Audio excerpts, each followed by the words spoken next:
So guys, hello! Today we're gonna make some beef tapa. And ito ang gagamitin natin, rib eye steak. Para hindi na siya mahirap palambutin. And nakaganto tayo ngayon kasi malamig sa labas. So, we're gonna make beef tapa. And ito nga palang ingredients natin. So guys, pipit-pitin natin to. Yung beef para mabilis niya ma-absorb yung mga seasonings natin. Kasi imamarinate natin siya. Bugbugin mo lang. Labas mo na lahat ang galit mo sa kanya. Hindi! Ayan. So, yan ang ating beef. Yes, sir. So, guys, imimix na natin lahat yung ingredients natin. Itong garlic. Lagay natin dito. So, sayang. Hindi tayo mag-aksaya ng garlic. Then, calamansi.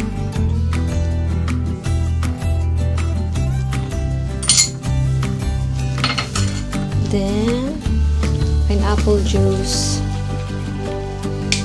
Tansyahan na lang to guys. Depende sa panlasa nyo.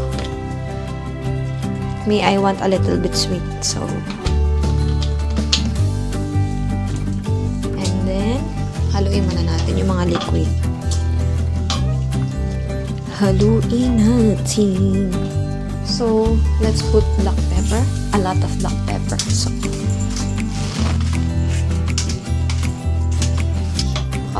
then, oyster sauce.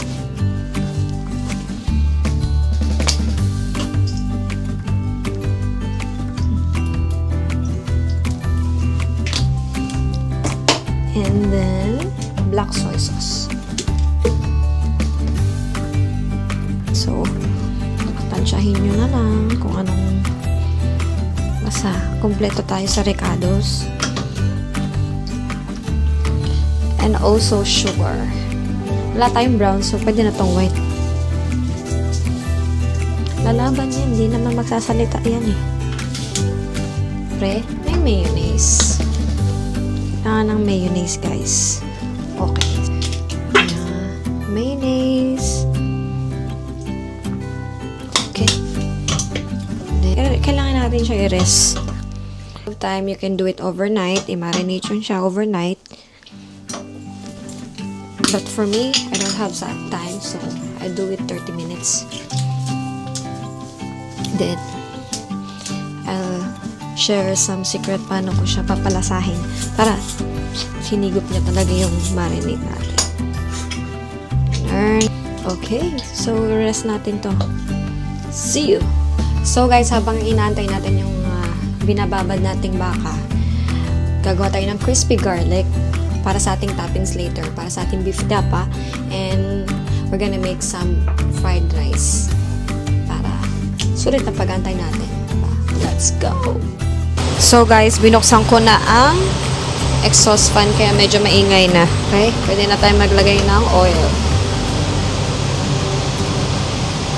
Itong pan natin, ito na din yung gagamitin natin for fried rice. For making fried rice.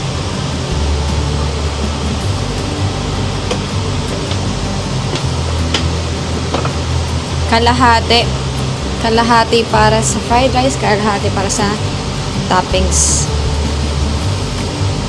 Ganun. Kamay na lang natin.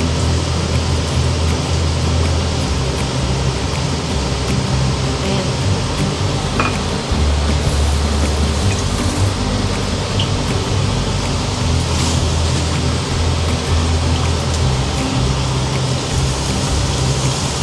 Halu-haluin natin para hindi masusunog. Then pag golden brown na siya, pwede nating hanguin. Ilagay natin sa laton with kitchen tissue para ma-absorb yung oil. Grabe, ang bango talaga ng garlic. Sinikot.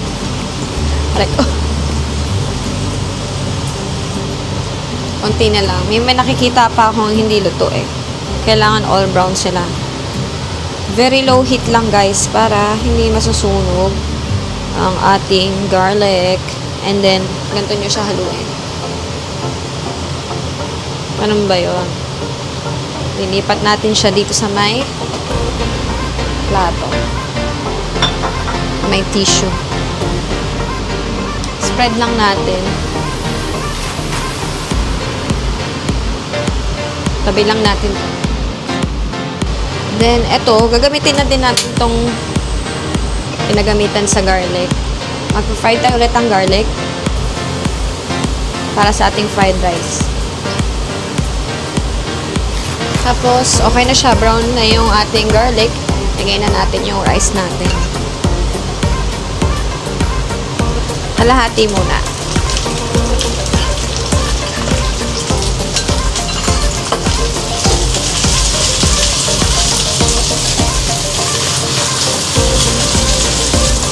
Then, pinch of salt.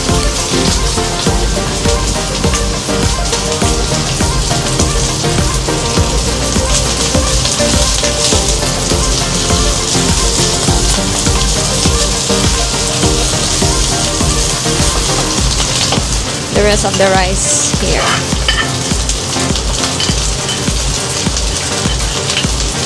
Any rice could do. Pero ito, bagong saing to. Another pinch of salt.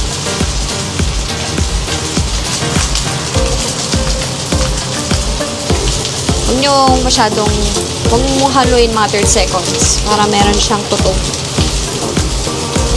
Tansyahin nyo na lang para hindi siya masusunog. So, tapos nating fried rice. Set aside ko muna to. Then, magpiprito tayo ng itlog kapartner ng beef tapa. Let's go. Prito na tayo na. Magpiprito na tayo itlog.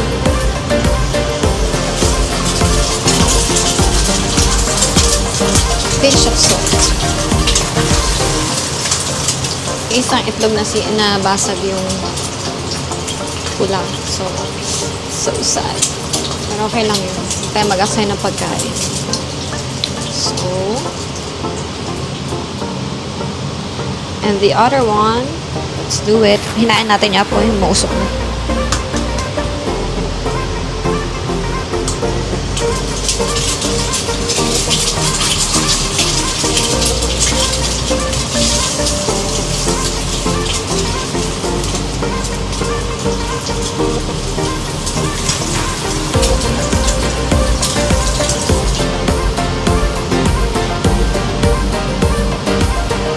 Tayo magprito ng itlog so pwede na natin simulan yung ating beef tapa na wala masyadong marinate. It's not overnight, so we're gonna do some experiment para ma-achieve pa rin natin yung beef tapa natin gusto. Let's go!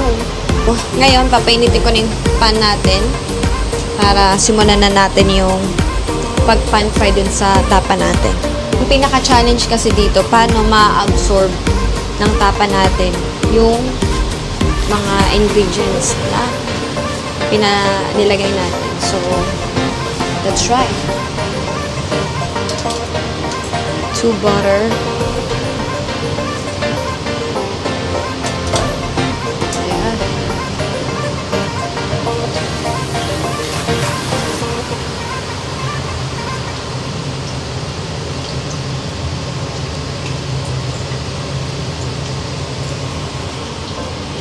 Maganda tayo ng butter.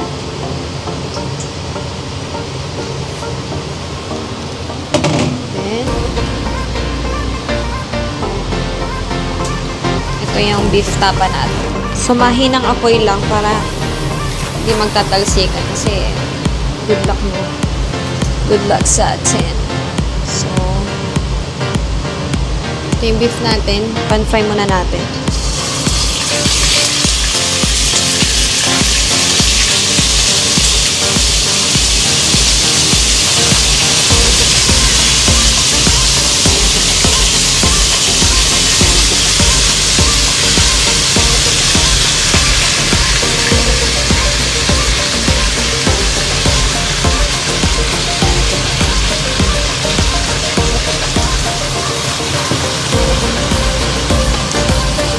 Sama-sama na natin sila.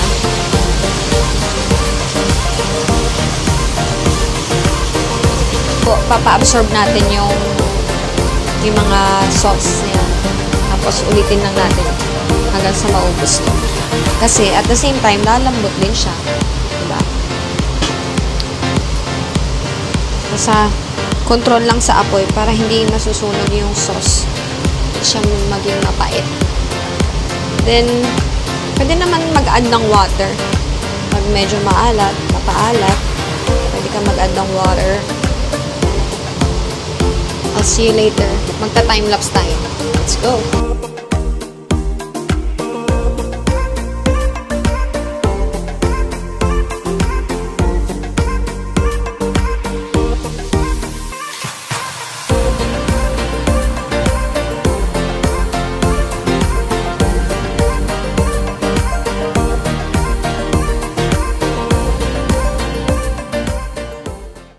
Yeah, tapos na tayo sa ating beef tapa and I really like the result. Sobrang masarap.